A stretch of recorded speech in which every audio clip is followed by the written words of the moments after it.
Good evening, crew.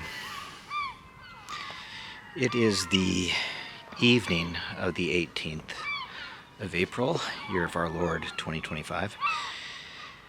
And I'm sorry for the silence on my end. It's been a hectic couple of days, 3 days really.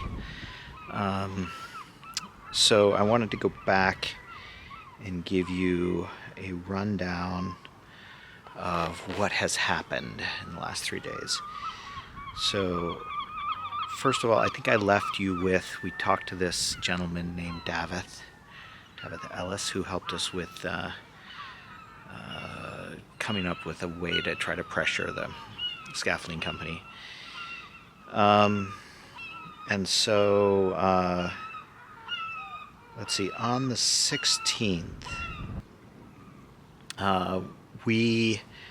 it was Tom and Lynn's last full day here.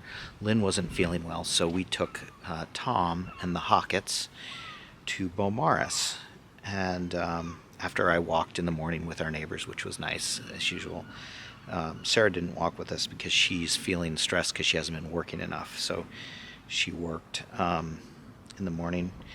But we went to the castle, we had a nice lunch, and then we went to the church there of St. Mary's and saw the tomb of Joan, or the casket of Joan, which was Llewellyn the Great's wife.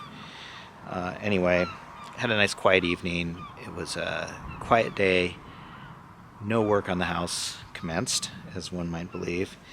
So on the 17th, scaffolding's still up. You're seeing pictures of it here now. So in the morning, we've got a busy day because Tom and Lynn are leaving that day. In the morning, Sarah and I are faffing around, as they say, and Davith calls and says, "Can I come over? I have a friend who I want you to see." And this gentleman who came with him, who I'm not going to mention by name because he was here in an unofficial capacity, and he looked at the scaffolding. You'll see some of these pictures, and he said, this is a failure to meet health and safety standards, and what we need to do is write them a letter threatening to report them to health and safety if they don't have the scaffolding down by a certain date. And so he and Davith said, "We're going to go off and we're going to draft a letter for you to send because it's important that we get the wording right." So we're like, great. So they go off to draft this letter, and meanwhile, Tom and Lynn go to Carnarvon Castle with the Hawketts. Sarah and I have to take the van that we've been driving back to the car rental place to swap it for a smaller car because we don't want to be driving the van around with just 4 of us in it. So, and it's way cheaper to have a smaller car. So we drive, Sarah and I go to Bangor, or not Bangor, to Holyhead, and while Tom and Lynn and the Hawketts have a good time at the castle, we get back, and it's just about time to take Tom and Lynn to the train station in Bangor so they can catch their train to Manchester to fly out. And we've got the car parked, and it's a little white Citroen, 4-door, on the road right up the street from us in front of a big old house. And we go up and get in the car. Lynn climbs in the front seat, closes the door, and I hear this giant crash. And I turn around. Well, that just fell off. Huge hunk of cast iron gutter. And it looks like it didn't damage the car at all. But I didn't see, I guess. Yeah, so a hunk of cast iron gutter fell and probably missed Lynn by less than a foot. It may have been even 6 inches. And shattered on the cement and fell, let's say 30 feet, maybe 40 feet, I don't know.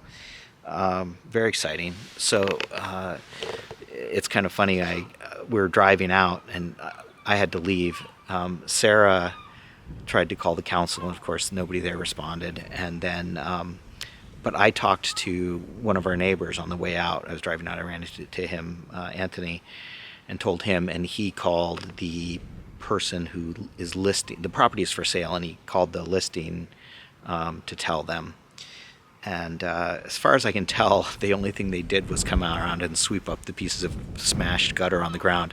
Didn't do anything about the other pieces that are hanging from up above. Anyway, very exciting. So I drop off Tom and Lynn at the airport, or at the train station, and I come back and we get a text from Davith asking if he can come back, and he says he has draft language for this email. And he comes back and spends half an hour, 45 minutes with us. We type up the email. I send it. And we're kind of chatting with Davith. He's asking Sarah about history questions. And I immediately get a text message from the secretary at Aberconwy saying, they're coming tomorrow. I know we've said this in the past, but this time we're serious. I'm like, yeah, okay, whatever. I texted her and I said, well, I've heard this before, but I'll hope you're right. And so we have a nice quiet evening. This morning we get up, and Sarah's scheduled to go play badminton with our neighbor Jan, which she's done before. I think I talked about this. And I get up and I'm getting ready to make a video for you because I'm going to go walk with the neighbors, and I want to get that done first thing while I have time. But I'm also making breakfast and doing other stuff. And Sarah comes in and she says to me, the shower in the room where the Hockets are staying is leaking into our sitting room. So this is one of the bathrooms that we just had redone last year. And indeed, there's water dripping coming through the ceiling. And so basically I'm pissed and I'm cursing, and Sarah leaves the room to let me fume in my own bile, and she texts the plumber, who says he'll come look at it. We moved the Hockets into a different room. Luckily we have more than one room for them to sit in or to stay in. And then Sarah heads out, and it's like 10 o'clock, and of course nobody's here, right? And Sarah goes out to go with Jan, and I'm walking out the door with the Hockets to head. We're going to go to Conwy Castle while Sarah's playing badminton. And all of a sudden, 3 scaffolding trucks drive by us on the road, and Sarah is at Jan's next door, and she's looking out the window, and she bangs on the window and points at the back of the truck to me, and I turn around and look, and it says Aberconwy Scaffolding on it. So but they drive right by our place and just keep going up the road over and park over by the council offices. So I walk up the road there, and they're trying to figure out where they're supposed to be. And I tell them where they can park, kind of off to the side initially, and they're like, apparently, overhearing their conversation, they got a call telling them, because it's a bank holiday, it's Good Friday, and they got a call telling them, just go, there's some scaffolding needs to take down, just take it down. When you're done, you can leave, you can have the rest of the day off. And they walk in the back and they look at it and they're like, this is crazy. And so none of these guys knew what they were in for. They had no idea. So there's 4 guys, 3 trucks. And as you're seeing in the time lapse, they start taking down the scaffolding. I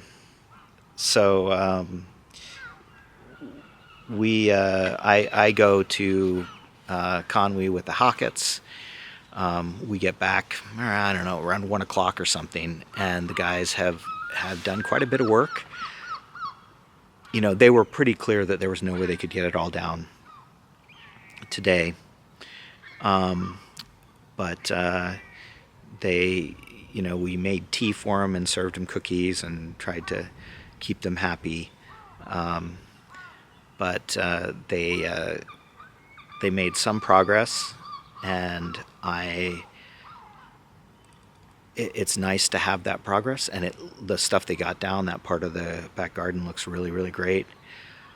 I'm honestly not feeling a lot of relief yet, because we're going into a long weekend. Monday's a bank holiday as well, and I just don't believe they're going to come back, and we're going to still have scaffolding left. So that's where we are. I should be happy. I mean, as I turn around to look at the Menai Strait here, the back of the house looks better. Actually, why don't I just do this? We've played this game enough.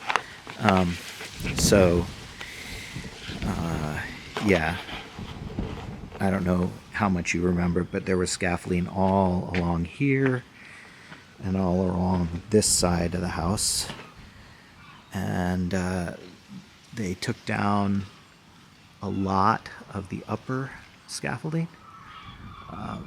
I would guess, I don't know, maybe they've got a few hours of work left, not a full day's, but it's progress.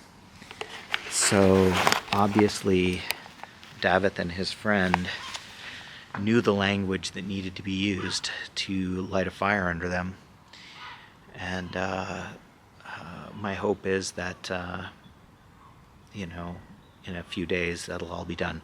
The nice thing is that where we are now, we can start cleaning up the backyard and get someone to come haul away the garbage. So that, my friend, is my story. I'm sticking to it. Thank you for your video at swim practice. I have to admit that I did not listen to it as closely as I might. I'm a little bit stressed, and I thought I should get this video up because it's kind of anticlimactic in a way. But that is my story, and I'm sticking to it.